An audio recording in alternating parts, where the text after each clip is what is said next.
अस्सलामुअलैकुम। आप देख रहे हैं के न्यूज चैनल। खबर शामिल करते हैं आरिफवाला से। मुल्क भर की तरह आरिफवाला में भी माल मंडी मवेशियां लग गई, जिसमें ईद कुर्बान के लिए जानवरों को फरोख्त करने वाले भी परेशान और खरीदार भी परेशान। इस हवाले से इस वक्त मंडी मवेशियां में हमारे नुमाइंदे मोहम्मद शफीक फूल मौजूद हैं। आइए उनसे पूछते हैं। ये आप कितने दिनों से ये स्टॉल लगाया हुआ है इस मंडी में, तो क्या पोजीशन है? ख़रीदार आ रहे हैं या नहीं आ रहे? पैसे ठीक लगा रहे हैं या नहीं लगा रहे? क्या पोजीशन है? जी हमें 15 दिन हो गए हैं, हमारा काफ़ी खर्चा हो गया है, लेकिन कोई ख़रीदार नहीं आ रहा है। रेट भी बहुत कम लग रहे हैं।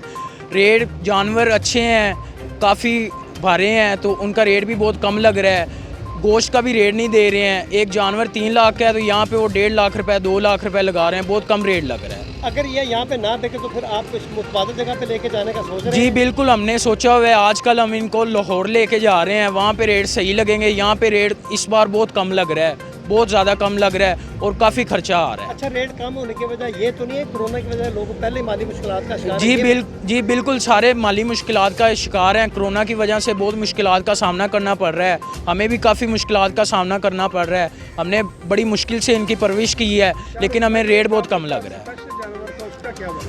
जी वो भी अभी तक, जी बिल्कुल वो भी अभी तक खड़ा हुआ है, उसका भी रेट बहुत कम लग रहा है। लोगों ने आके देखा है? जी काफ़ी लोग देख रहे हैं, सेल्फियाँ वगैरह बना रहे हैं, लेकिन रेट बहुत कम, पैसे नहीं लगा रहे हैं, बहुत कम रेट लगा रहे हैं।